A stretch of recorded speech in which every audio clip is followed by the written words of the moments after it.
반갑습니다. 명슬련입니다. 오늘은 웨슬리 설교 하나님께로부터 난 자의 특권 함께 나눠보도록 하겠습니다. 요한일서 3장 9절입니다.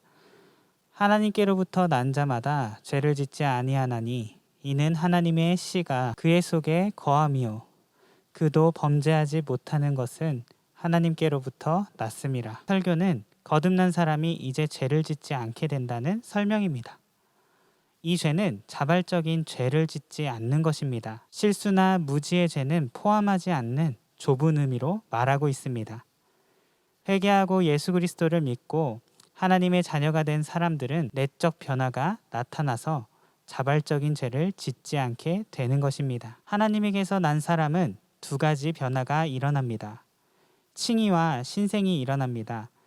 이 둘은 같은 시점에 일어납니다. 하지만 둘은 다른 성질을 갖고 있습니다. 칭의는 관계적인 변화를 말합니다. 죄인에서 자녀로 변화되는 것입니다. 그동안 죄를 짓던 죄책에서도 해방되는 것입니다. 신생은 실제적 변화입니다. 영혼 깊은 곳이 변화됩니다. 죄인에서 성도가 되는 것입니다. 하나님의 형상이 회복됩니다. 이것이 동시에 일어나게 됩니다. 신부는 자녀로, 영혼은 하나님을 따르는 성도로 하나님의 형상이 회복되는 사람이 됩니다. 그러기에 자발적인 죄를 짓지 않게 되는 것입니다. 웨슬리는 아기의 상태로 설명합니다. 아기가 엄마 뱃속에 있을 때 모든 감각이 막혀 있습니다. 빛과 물질을 인식하지 못하죠. 공기도 아직 맛보지 못합니다. 그러나 태어나는 순간 공기가 들어오는 것을 느끼고 빛을 인식하기 시작합니다. 이처럼 영혼이 하나님을 감각으로 느끼게 되는 것입니다. 강아지가 주인의 부름을 듣고 달려오는 것처럼 하나님의 음성을 듣게 됩니다. 영혼의 감각이 하나님을 인식하게 되는 것이죠. 그래서 인간은 하나님의 은혜를 받고 반응해서 감사와 영광을 하나님께 돌려드립니다. 이 사이클이 계속 반복되는 것이 하나님으로부터 난 자의 삶입니다. 그러나 은혜의 곁에 있을지라도 인간의 연약함은 존재합니다. 다윗은 하나님을 정말 사랑하는 사람이었지만 욕정에 불타는 순간 간통과 살인을 저지릅니다. 바나바도 성령으로 맺어진 동역자 바울과 다투고 결별했습니다. 베드로도 이방인들과 식사하는 자리를 유대인들에게 들킬까봐 도망가듯 자리를 떴습니다. 웨슬리는 말합니다. 하나님에게서 난 자는 죄를 짓지도 지을 수도 없다. 하지만 자기를 지키지 않으면 죄를 범하게 된다. 은혜에서 죄로 향하는 과정을 말해주었는데요. 하나님의 은혜로 자신을 지킴으로 죄를 짓지 않는 상태에서 유혹이 일어납니다.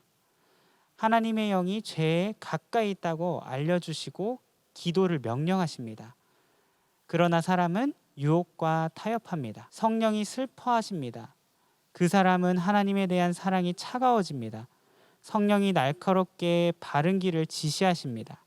사람은 결국 아파하며 말씀하시는 하나님의 음성을 듣지 않습니다. 유혹의 소리에 귀를 기울입니다. 악한 욕구가 영혼 속에 시작되고 믿음과 사랑이 사라지게 됩니다. 여기까지가 하나님으로부터 난 사람이 죄를 짓는 과정입니다. 믿음을 잃고 나서 죄를 짓는 것이 아니라 태만의 죄가 먼저 있게 되고 마음에 품었던 욕망이 죄를 낳게 합니다. 그리고 믿음을 잃게 되는 것이죠. 우리는 날마다 음식을 먹고 물을 마셔야 건강히 살아가는 것처럼 회개하고 예수님을 믿는 사람은 공급되는 은혜가 있어야 합니다. 이제 우리는 하나님으로부터 새로 태어났기 때문에 은혜가 메마르면 생명력을 잃습니다. 죄에 넘어지지 않고 날마다 하나님의 기쁨이 되는 삶을 살고 싶다면 날마다 하나님의 은혜를 공급받아야 합니다. 태만의 죄가 우리를 지배하게 된다면 우리가 받은 값진 은혜, 선물들을 값없이 만들어 버립니다. 우리가 나태해졌을 때 생각해 봅시다. 시간을 소중히 여기지 않고 주변 사람도 소중히 여기지 않게 됩니다. 점점 소홀히 여깁니다. 이처럼 우리에게 공급되는 하나님의 은혜를 끊기게 한다면 우리의 영혼은 병들어 가게 됩니다.